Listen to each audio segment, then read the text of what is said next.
এসে বলে ছোট আঙ্গারিয়া দিবসে তুমি জেনে রাখো আজকে আমাদের চোখে লেখা হলো তোমার সর্বনাশ, তোমার সর্বনাশ, তুমি থাকতে পারো না। চলছে নাকি বাংলায়? শুধু মিথ্যে, শুধু প্রচার। প্রচারের বেলুন তো চুপসে গেল। কালকে গোপীবল্লভপুরের লোক হয়নি, আর দেখাবে কি? কেউ কেউ ১,৫০০ লোককে ১.৫ লক্ষ লোক করে ক্যামেরার কায়দায় দেখিয়ে আত্মসুখ লাভ করতে পারেন, করুন, তাতে আমাদের কিছু যায় আসে না। কিন্তু আমাদের যারা সোশ্যাল মিডিয়া, তারা তৃণমূলের ভিউগুলো, মানুষগুলো দেখিয়ে দেখিয়ে বাংলার জনতাকে এইটা দেখিয়ে বলুন যে দেখুন বিজেপির বিরুদ্ধে, বেঈমানদের বিরুদ্ধে এত মানুষ আজকে ছোট আঙ্গারিয়ার মাঠে আজকে প্রতিজ্ঞা গ্রহণ করেছে, শপথ গ্রহণ করেছে। আমি আপনাদের সামনে আর একটু ধৈর্য ধরুন, বেশি বক্তব্য রাখবো না, শুধু ২-৪টে কথা বলবো। এই যে সোনার ক্ষেত দেখছেন, ফসলে ফসলে কিভাবে ভরে আছে মাঠ, থাকবে? থাকবে না। এই সোনার ফসল থাকবে না। কৃষি আইন করেছে, কৃষক আইন, নরেন্দ্র মোদী, বিজেপি, অমিত শাহ। তাতে কি লেখা আছে জানেন? সেই আইনে আগামী দিনে গড়বেতার কৃষককে ১ বছর বাদে রিলায়েন্সের যারা মাতব্বর, অন্যান্য যারা বিজনেসম্যান, তাদের পায়ে ধরে বলতে হবে, প্রভু আমার আলুটা, আমার ধানটা, আমার সবজিটা তুমি কত দামে কিনবে স্যার? সে তখন পরোক্ষে বলবে, আমার কাছে তো নরেন্দ্র মোদী, অমিত শাহরা লক্ষ কোটি টাকা নিয়েছে পার্টি ফান্ডে, তাই সেই টাকা উসুল করতে গেলে তোমার ফসলের দামটা আমাকে তো একটু কম দিতে হবে। আর তাদের সঙ্গে শুভেন্দু অধিকারী, তুমি বাংলার সন্তান হয়ে ওই বাংলা বিরোধীদের সঙ্গে হাত মিলিয়ে নিলে কিসের লালসা, কিসের লোভ? মানুষ স্তব্ধ করে দেবে। দেখছো না একটু একটু করে মানুষ কমছে। নন্দীগ্রামে যে ভিড়টা দেখিয়েছিলে, 4টে জেলা থেকে লোক নিয়ে গিয়ে, তারপর দাঁতন, ফুস, তারপর গোপীবল্লভপুর নেই, আজকে গড়বেতা নেই। শুনুন, এটা পশ্চিম মেদিনীপুর। অনেকবার তুমি ক্ষুদিরাম প্রফুল্ল চাকির নাম নাও, মুখে বলো আমি মেদিনীপুরের ছেলে, আমাকে অসম্মান, মেদিনীপুর মানবে না। তুমি কি মেদিনীপুরের ছেলে? হে, ক্ষুদিরাম প্রফুল্ল চাকি তো বেঈমান বলে কোনোদিন শোনা যায়নি। দেশের জন্য রক্ত দিয়েছে, বাংলার জন্য, ভারতের জন্য। বিদ্যাসাগর দেশের জন্য পরিশ্রম করেছেন, বিপ্লব করেছেন। মাতঙ্গিনী দেশের জন্য বুকে গুলি খেয়েছেন। তোমার মতো বেঈমানি করে রাতের অন্ধকারে বাংলা মাকে অমিত শাহ নরেন্দ্র মোদীর সঙ্গে সওদা করে নেয়নি। তুমি বলছো মেদিনীপুরের নাম, তোমার মুখে লজ্জা থাকা উচিত। মেদিনীপুর তোমাকে তিল তিল করে জবাব দেবে, তিল তিল করে। পায়রার মতো টাকা উড়াচ্ছ, ওরাও 10 কোটি টাকা খরচা করে অনুগামী তৈরি করেছে। আর সেই অনুগামীদের বুকের উপর দাঁড়িয়ে উনি হচ্ছেন জুট কর্পোরেশনের চেয়ারম্যান, অনুগামীরা আর নেই, ফাঁকা। তারপর বলবে কি? গড়বেতার মাঠে দাঁড়িয়ে আমার কোন পদের লোভ নেই, আর সেগুলোই টিভিতে দেখাবে। টাটকা টাটকা জুট কর্পোরেশনের চেয়ারম্যান, আবার লেখা হচ্ছে কেন্দ্রীয় মন্ত্রীর সমতুল।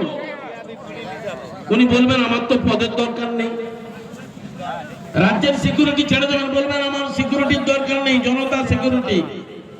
আবার কেন্দ্রে 30টা সিআরপিএফ অষ্টে পৃষ্ঠে বেঁধে নিয়ে ঘুরবেন। কত ডবল স্ট্যান্ডার্ড পলিটিক্স করবেন? দুরকম রাজনীতি কতদিন চলবে? এটাই হচ্ছে ওনার আসল রাজনীতি, আসল খেলা। মুখে এক আর কাজে এক। যেমন করে বলছে 14 সাল থেকে অমিত শাহের পায়ে প্রণাম করছে, যেমন করে রাহুল সিনহা বলছে যে 16 সালেও আমার কাছে গিয়ে বলছে এই দলে থাকবো না, ব্যবস্থা একটা করুন। তার মানে এই দলে থেকে ভেতরে ভেতরে তিল তিল করে শীত কেটে যাচ্ছিল একটা সিধেল চোর। দুর্ভাগ্য আমাদের। তুমি বলছো না 21 বছর এই দলে ছিলাম, আমার লজ্জা। আর আমরা বলছি 21 বছর তৃণমূলের স্যাক্রিফাইস করা হাজার লক্ষ জনতা তোমার সঙ্গে ছিল, এটা সত্যিকারের তৃণমূলের লজ্জা। এরকম একটা জ্বলন্ত বেঈমানের সাথে আমরা এতদিন ধরে ছিলাম, এ লজ্জা রাখবো কোথায়? তাই এখন প্রতিদিন ঘুম থেকে উঠে ভগবানের কাছে একটা প্রার্থনা করি, ভগবান আমায় মন্ত্রী করতে হবে না, এমপি করতে হবে না, কোন কর্পোরেশনের চেয়ারম্যানও করতে হবে না, শুধু তোমাকে একটা অনুরোধ, এরকম বাংলা বিদ্বেষীদের কাছে বাংলাকে বিক্রির ষড়যন্ত্র করা একটা বেঈমানকে অন্তত আমার সঙ্গে আর দেখো না, এই বেঈমানের মুখটা যেন আর দর্শন করতে না হয়। ভগবান তোমার কাছে এই মিনতিটুকু করে যাচ্ছে, আপনারাও করুন। চলছে নাকি? দিলীপ ঘোষ ফটফট কথা বলছে, শুনুন। আস্তে আস্তে দেখলাম, এতদিন দেখতাম বিজেপির গেট হতো দুটো পাতেই দিলীপ ঘোষের ছবি, আজকে দেখি এক পায়ে ছবি হচ্ছে দিলীপ, আরেক পায়ে শুভেন্দু। হবেটা কি? যে লোকটা উজোড় গায়ে শেয়াল রাজা একাই প্রচারের আলো ভোগ করত, এখন তার প্রচারের আলোয় ভাগ বসাচ্ছে আমাদের সেই বেঈমানটা শুভেন্দু অধিকারী। দিলীপ ঘোষ মেনে নেবে তো? লাগছে লড়াই, একটু অপেক্ষা করুন। আগামী দিনের রাজনীতি অন্য পথে লেখা হচ্ছে, ভালো লাগছে তো? দিলীপ ঘোষ দুদিন বাদে বলবে আমার প্রচার কেড়ে নিচ্ছে শুভেন্দু, কেউ ও তো বেঈমান, ওকে মানবো না। এই ছবি তোমারও কাল হবে। দিলীপ ঘোষের সঙ্গে টক্কর শুভেন্দুর দেখার জন্য তৈরি থাকুন, সেই দিনটা আসছে। এমনি যে দু চারজন এই জেলা থেকে ওর সাথে গেছিলেন, যায়নি বেশি। আমাদের সৌভাগ্য বাংলা এবং এই জেলার মানুষেরা সবাই মমতা বন্দ্যোপাধ্যায় বা তৃণমূলের পতাকা ধরে আঁকড়ে আছেন, কেউ বেঈমানের সঙ্গে যায়নি। যে দু চারজন বাতিল কিংবা স্বার্থপর কিংবা লোভ লালসায় লিপ্ত হয়ে যে দু একজন গেছে, তারাও দেখছে হায় বাবা, এ তো নিজে জুট কর্পোরেশনের চেয়ারম্যান, আমার কি হবে? আর তারাও দেখছে বিজেপির পার্টি অফিসে গেলে ঘাড় ধাক্কা দিয়ে বের করে দিচ্ছে, বিজেপির পুরনো কর্মীরা মেনে নিচ্ছে না। লড়াইটা তো তাদের এদের বিরুদ্ধে ছিল, লড়াইটা তো এইচডিএল লুটের বিরুদ্ধে ছিল বিজেপি। লড়াইয়ের মুখটা ঘুরে গেল। লড়াইটা তো ইরিগেশনের লুটের বিরুদ্ধে ছিল বিজেপি, সেই লড়াইটা ঘুরে গেল। লড়াইটা তো শুভেন্দু অধিকারী একনায়কত্বের বিরুদ্ধে ছিল, সেই লড়াইটা ঘুরে গেল। বিজেপির এই কর্মীরা মানবে না, মানবে না, মানবে না।